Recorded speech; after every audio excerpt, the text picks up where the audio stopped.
Welcome to Sandisa TV. Today we're diving into the Twilight Zone's 2019 episode, The Blue Scorpion, a tale about a gun that ruins lives, messes with fate, and has a serious thing for guys named Jeff. Buckle up because this one is dark, weird, and maybe just a little cursed. Oh, and before we begin, spoilers ahead. So if you haven't seen the episode yet and want to experience it firsthand, consider this your official warning. And hey, if you like what we do, hit that subscribe button. We've got over 80 videos waiting for you to binge, and the YouTube algorithm would really appreciate it if you did. Meet Jeff Stork, depressed, divorcing, and doomed. Our story follows Jeff Stork, an anthropology professor whose life is in complete shambles. His marriage is in the dumpster.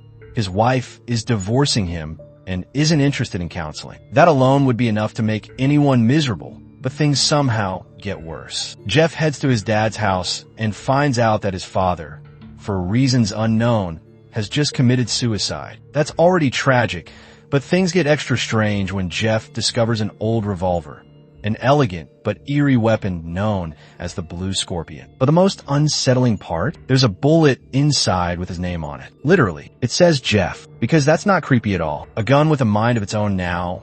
Most people who find an ominous, personalized bullet would probably scream, throw the gun out the window, and move to a different continent. Not Jeff. Instead, he becomes obsessed with the weapon. He even takes it to a shooting range, where he quickly realizes two terrifying things.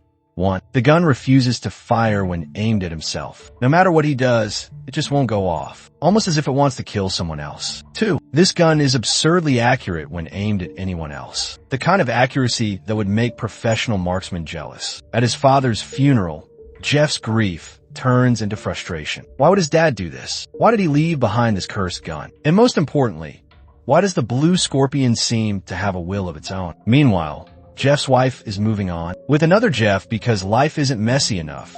Jeff soon finds out that his soon-to-be ex-wife has moved on with another man. And guess what his name is? Yeah, Jeff. This really doesn't sit well with our protagonist. The more he stews in his emotions, the more he starts to think that maybe the gun was meant for this Jeff all along. After all, it has a bullet with the name Jeff on it. Who's to say it wasn't meant for someone else? The Blue Scorpion seems to want him to use it. So what does our emotionally unstable, cursed gun-possessing professor do? He drives to his wife's house, gun in hand, contemplating whether to pull the trigger on her new boyfriend. A wild twist.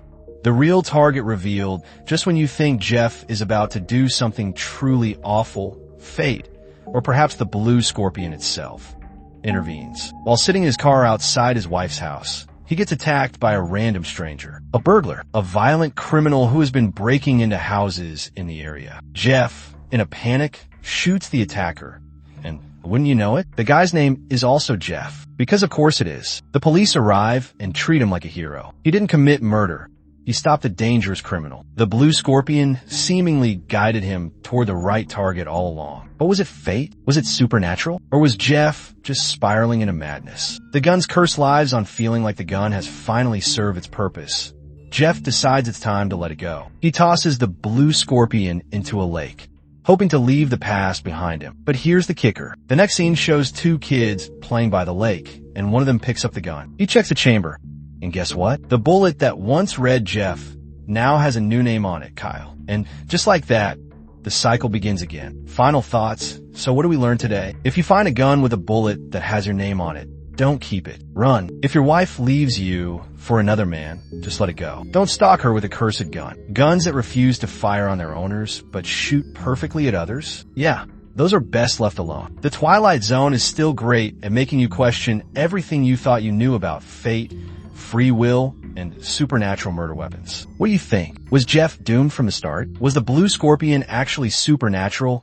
Or did Jeff just lose his mind? Let us know in the comments. And if you enjoyed this recap, check out our Twilight Zone playlist for more mind-bending episode breakdowns. Hit that like button, subscribe if you haven't already, and we'll see you next time, hopefully not with a bullet with your name on it.